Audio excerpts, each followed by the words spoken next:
Allora, ci eravamo incontrati su Instagram in realtà e adesso finalmente fisicamente Federica Torchetti è qui. Come stai? Tutto bene, Tutto bene? sì. Io voglio sapere come prima cosa quanto è cambiata la tua vita negli ultimi 6 mesi, diciamo. Ehm, Non so, in realtà ci sto pensando, nel senso, adesso Cambiata è anche... cambiata. Sì, è cambiata, ci sono insomma delle cose molto belle che sono successe, però penso che ci devo riflettere, nel senso che a mente lucida ci devo pensare, adesso è un po' presto. Cioè in realtà allora non è cambiata così tanto. No, io non sento che sia cambiata tanto, cioè lo vedo dall'esterno, però il mio punto di vista dall'interno non la vedo Cambiato. Ma cambiata. attorno a te invece è uscito Sì, il film su Netflix sì, con Cristiano Caccamo, è stato accolto positivamente. sì. E che effetto ti ha fatto quello? Comunque i familiari a casa, gli amici? Sì, no, è stato Critiche? bellissimo. Critiche sì, diciamo, ma anche no, è stato bellissimo ricevere un sacco di messaggi da parte di tutto il mondo in realtà, perché poi il film è stato visto, Eh sì, insomma, beh, poi è quando uscito vai... in 21 paesi, no? Quindi è bello vedere anche la velocità con cui un film che esce su Netflix poi arriva dall'altra parte del mondo e ti arriva sì. un messaggio, che ne so, di una venezuelana che ti scrive: Oddio, mi sono riconosciuta in Sole, è stato bellissimo, sei stata bravissima, anch'io che soffro di ansia.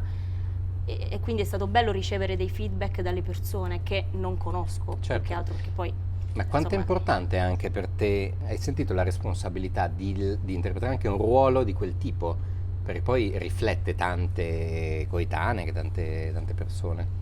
sì, tanto, nel senso che all'inizio, essendo Che poi è un appunto po' un tabù, no? Che bisogna essere tutti allineati, beh, cioè tutti tutti... perfetti, Esatto, precisi, dire sempre la cosa giusta nel momento giusto. In realtà poi no, la vita nessuno... poi è un'altra. No, allora all'inizio sì, perché essendo una commedia, quindi affrontando, diciamo, il disturbo d'ansia generalizzato in chiave comica, sai, anche con il regista, leggendo la sceneggiatura, così ci siamo chiesti: Fede, però mi raccomando, cerchiamo sempre di dare la verità e comunque di trasmettere il dramma all'interno di quello che stavo... Esatto, perché poi cioè, comunque un Cioè, disagio che poi se uno lo vive è limita vero, la vita quotidiana. però c'è il lato, insomma, veritiero, che la vita è un po' tragicomica, quindi Sì, è vero. questa ragazza che fa un po' di figuracce, che non sa come parlare con le persone, che fa cadere i bicchieri, insomma, che non riesce a stare, non si sente mai abbastanza giusta, non si sente mai Esatto. abbastanza bella, che un po', insomma, è anche la vita è anche una commedia a Sì, volte nel a me è dramma. piaciuto perché la lezione un po' dice che siamo tutti inadeguati. Anche chi sembra particolarmente adeguato in realtà è completamente inadeguato, no? Lo Sì. nasconde solo bene. Senti, quando andate sul set con Cristiano invece, vi siete trovati? Vi conoscevate già? No, noi ci siamo conosciuti, tra l'altro abbiamo girato, la prima scena che abbiamo girato è stata quella del bacio, quindi siamo entrati comunque già a gamba tesa così. Vabbè, Così da Cristiano, freddo. sì, così dal nulla, a Polignano, nella bellissima spiaggia di Polignano. Con Era Modugno che vi guardava dall'alto. bellissima, vabbè, poi io conosco quei Vabbè, posti tu perché... sei di Bisceglie, Sì. giusto? Quindi, no, vabbè, Cristiano è una persona che ti fa sentire molto a casa, cioè già ci sei amica dopo 5 minuti, quindi si crea questo rapporto, diciamo, questa caciara buona e positiva che poi ti porti sul set. Quindi siamo stati bene. È stato naturale. Anche poi quando si gira in trasferta, no? Si crea il rapporto fuori perché si esce, si va a cena, quindi conosci meglio la persona, l'attore, e poi ci puoi lavorare meglio. Certo. Senti, qual è stata la prima cosa che hai pensato quando ti hanno chiamato e hanno detto il ruolo è tuo? Allora, è successo tutto molto veloce perché io sono stata a Venezia l'anno scorso, poi ho fatto un self-tape, era il 12 settembre, e poi verso fine settembre ho fatto il callback di persona, Ah, il provino, e avevo capito che era successo qualcosa in quella stanza perché io ero arrivata, sapevo già che la prima cosa che mi ha detto il regista, ha detto: non voglio vedere il dramma. Ho detto: calla, adesso... adesso mi hanno beccato, Quindi ho pensato, ok, non vuole vedere il dramma, però comunque vuole vedere il dramma nella leggerezza e nella... Quindi ho fatto questo provino dove piangevo, però ero, cioè, mi muovevo sempre, muovevo le mani, ma ero in energia, ero up Ah, ok. e piangevo. E loro, quando è finito il provino, li ho visti, cioè, in lacrime, commossi. E allora avevo capito che Hai non... detto li ho beccati, li ho beccati. li ho stanati. E poi dopo, insomma, veloce, dopo 2 settimane, a dispetto invece dei tempi lunghissimi che ci sono quando fai un provino da protagonista, devi Esatto, aspettare che poi- almeno 2 o 3 mesi per aspettare la risposta. Dopo 2 settimane, insomma, mi hanno chiamato e hanno detto, io ero felicissima, cioè ho detto no, perché mi andava di fare questo personaggio perché sapevo che Dare tanto, sì, beh poi è un bel ruolo anche comunque, sì, un ruolo sfaccettato e E non banale. tridimensionale, cioè, sai, non è una roba Sì, solo sì, e è molto tutto. vero poi, insomma, Sì. nelle sue imperfezioni. Senti, che è il tuo mito, la tua attrice di riferimento? Ce l'hai? Sì, ce l'ho, e Monica Vitti, parlando come Ah. stavamo parlando prima, sì.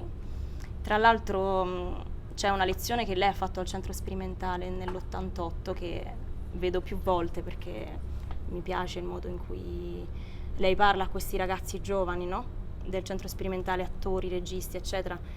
E mi piace il modo che ha di comunicare anche quella verità, poi il suo essere versatile, passare anche lì dal dramma alla commedia Sì, così, beh, lei è perché passata poi da Antonioni a scuola, no? Da Dramma della Esatto. gelosia a Deserto Rosso. Deserto che, Rosso. insomma, Quindi mi piace tanto, e mi piace guardare anche un po' all'Italia perché lo sento un po' più vicino, soprattutto quando si Certo. parla di donne. Per esempio di uomini ti direi Anthony Hopkins, anche se Ah, è inarrivabile di età, di tutto, cioè per me di livello di recitazione altissimo. Però di donna ti direi Monica Vitti perché la sento culturalmente più vicino. più vicina. Sì. Ma tu ti riguardi? Cosa? Ti riguardi? Cioè, quando... Quando sì. lavoro? Cioè, dici i film che faccio? Sì, se anche li quando sono riguardo? finiti, poi se ti riguardi dici, beh, lì, insomma... Sì, Oppure, brava? sì, lo Ah, sì? faccio perché... Con il block notice? No, nella testa. No, lo faccio a distanza di tempo però. Cioè, Ah, ok, tipo, lo lasci prima sedimentare un attimo. Sì, perché ho bisogno di E guardarlo... prendere distanza a quello che sì, hai fatto. lucida, cioè quasi da spettatrice, perché se mi riguardo poco dopo, tipo adesso è uscito il film, se lo riguardo ovviamente vedo il film, vedo... Invece mi è capitato di rivedere di nuovo La Scuola Cattolica, per quanto poi sia difficile, però riesco a capire poi delle cose che lì non riesco a capire perché sono travolta da mille, insomma, emozioni. Certo, poi anche praticamente. E a anche, caldo cioè, non esatto. riesci a... E che effetto ti ha fatto la scuola cattolica? Da spettatrice? E la prima volta che l'ho visto è stato Shock. shock totale, anche le altre 2 volte, poi anche a Venezia quando l'abbiamo visto. E invece adesso l'ho visto, cioè mi guardo, riesco a... cioè mi fa sempre fatica a guardare insomma la sequenza. Riesci a scindere? Nì. No. Cioè in quel film Non no, tanto. in realtà no, in quel film no, perché è difficile Sì, scindere, non molto so, dovrei difficile. vedere fra 5 anni, magari lo riguardo. Esatto, dico. esatto. Però Senti, Venezia, Netflix, sta andando bene? Come te la stai vivendo questa cosa? Al di là del fatto che ancora non hai capito se la vita è cambiata. sì, Però- perché mi piace anche pensarlo, nel senso che anche la forza che mi dà poi, no, di affrontare i provini è quella di sentirmi non arrivata, in un certo senso, mi dà la stessa forza che avevo prima. Che non vorrei quindi che hai paura di perdere, di beh, adesso ho fatto il film su Netflix. Sì, perché poi cioè, mi piace che ho la stessa consapevolezza, cioè c'è una consapevolezza in più, è Certo, ovvio, comunque anche una sicurezza, no? Nel senso hai fatto una cosa. che ti dà una forza, no? Quando fai un provino, parli comunque Sì. con le persone, però mi piace anche credere che non è così, perché vorrei non cambiare, avere la stessa forza che ho e la stessa paura di perdere che poi mi dà la forza di vincere. Certo. Senti, usi la musica per entrare nel mood dei ruoli o no? A volte sì, a volte sì. Cioè ti fai le playlist? Playlist proprio no, però non le cerco, però capita che se ascolto delle cose in macchina oppure su Spotify così e dico questa magari è giusta, poi la uso, ma non sempre, perché dipende, all'inizio la usavo di più, poi dopo no. Ma cosa ascolti tu? Chi sono i tuoi... In realtà vario generi, non ho delle non hai preferenze. Invece... Mi piace molto la musica indie in Ah. Italia, quindi... Però... Tipo da Calcutta in giù, diciamo. più o meno. Sì, Fulminacci, Calcutta, Ah, insomma, sì. E come spettatrice invece cosa guardi? Al cinema o quando ti siedi sul divano la sera? Anche lì, allora, dipende dal mio stato d'animo, nel senso se sono in un mood, insomma, pigiama così, mi piace guardare qualcosa un po' più leggero. Ok. Invece, cioè all'opposto proprio. sì, vado contro, diciamo. Invece se sto presa bene così vado a sperare un bel film drammatico al cinema. E cosa hai visto ultimamente? Allora, l'ultimo film che ho visto è stato, l'avevo visto ma l'ho rivisto, l'ho ribeccato, è stato Animali notturni di Tom Ford. Sai che a Outcore noi Bellissimo. abbiamo una devozione per Animali notturni. Sì, bellissimo. Perché secondo me è uno dei film più sottovalutati degli ultimi 20 anni, perché poi alla Tra fine... l'altro c'è la cifra stilistica che lui utilizza, no? da stilista nel film, a parte la sceneggiatura bellissima, Amy Adams, poi Jake meraviglioso. Gyllenhaal, Amy Che attori Adams, c'erano? Michael Shannon che fa lo sceriffo, col tumore, è un film E infatti sono meraviglioso. d'accordo che è sottovalutato, perché poi ho visto, no, ha vinto solo... Sì, sì, no, ma poi ha preso la nomination solo Michael Shannon e secondo me se non fosse stato diretto da Tom Ford sarebbe stato considerato Sì, molto sì, di più. perché lui è uno Invece, stilista bellissimo sì, quel sì, film. poi Aaron Taylor Johnson che fa veramente paura perché è terribile. Sì, E sì. poi io trovo la figura di Jake Gyllenhaal, no? La figura di padre che non Sì, riesce a sì, sì, sì. proteggere la figlia, la moglie, è terribile. Cioè. Che poi anche lì personaggi tridimensionali, no? L'uomo che non viene mai descritto come Esatto. forte, E infatti poi indistruttibile, ed è quello che funziona. colonna sonora bellissima di... No, film. del E l'ho compositore. rivisto perché poi ho detto, ma io l'ho visto male, è uscito nel 2016, lo voglio Sì, sì, rivedere, bellissimo. io ho visto a Venezia la prima e sono contento perché io ho una crociata proprio sui film che non vengono valutati, perché Peccato, quello è perché veramente quello è merita. un film enorme e poi veramente la figura di Jake Gyllenhaal è fantastica. Senti, ti faccio un paio di giochetti che facciamo sempre qui all'Hot Corner.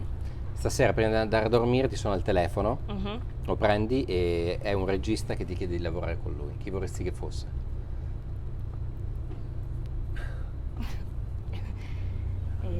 Tom Ford, no? Tom Ford. No, Beh, allora, però, chiamo Tom Ford, non è vabbè, che... mi piace guardare all'Italia, ripeto, perché infatti, è bravo, c'hai ragione. ti direi Emanuele Crealese. Ah, sì. ti piace Sì, Emanuele sì, Crealese? tantissimo. Tutto? Ma cosa? Respiro? Allora, Respiro è il mio preferito. Poi ho visto l'ultimo, L'Immensità. Ah, ti è piaciuto? Che era a Venezia? Sì, però Beh, con Penelope insomma, Cruz. sì, no, Penelope Cruz spettacolare, cioè il film è suo anche lì. Sì. Però Respiro rimane comunque il mio preferito, una Valeria Golino Sì, bellissimo. Bellissimo. Poi in quelle location fantastiche. stupendo. Quindi E ti l'ultimo giochino invece è domani sera organizzi una cena direi- e puoi invitare 4 personaggi di tutte le epoche, da Maria Antonietta a Valeria Golino. Ok. Allora, Massimo Troisi, Capotavola. capotavola, Monica Vitti, voglio. E già hai risolto già la siamo hai già due, fatto siamo la su- cena praticamente. Poi lo metto di nuovo perché comunque serve anche un uomo di una certa età, Anthony Hopkins, Cioè lo che è dico, nato certo. tuo. E il quarto, Raffaella Carrà. Ah, bello però. Mi piace pensare a questo tavolo così. Non so, Anthony Hopkins e Raffaella Carrà quanto potranno parlare. Però è mi piace affascinante. comunque l'idea Molto. di... Beh, poi Viti Troisi hai risolto la cosa. Sì, sì, però sempre la componente italiana, capito? Sempre, sempre, Perché brava. lo sento più vicina. C'hai E ragione. poi mi piace anche guardare all'Italia, insomma. Sì. Perché se guardo all'estero sì, però mi sembra anche un po' troppo lontano. Distante, quindi sì. non ti rapporti bene. Mi piace anche come attrice, mi piace guardare comunque il modo in cui recitano, no? Il modo che noi abbiamo di muovere le mani, quello che ci portiamo poi culturalmente, Sì. lo trovo più... Il retaggio nostro è quello. Posso anche magari fare una scena di un film italiano, mi viene più facile piuttosto che un film, insomma, Certo, americano. per dire. Senti, cosa c'è nei tuoi cassetti per il futuro? Allora... Ordinati o disordinati? Mezzi, uno ordinato, uno disordinato. Sì. Che c'hai? Qualcosa C'ho dette- che puoi sì, dire o no, non puoi si dire può ovviamente, come perché non si sempre, può mai perché dire non si può mai dire niente Esatto. quando esce si può dire. Esatto, sì. vabbè. Allora facciamo che ci sia un appuntamento al prossimo Hot Va Corner bene. quando esce, va bene? Va bene, Grazie grazie, mille. grazie.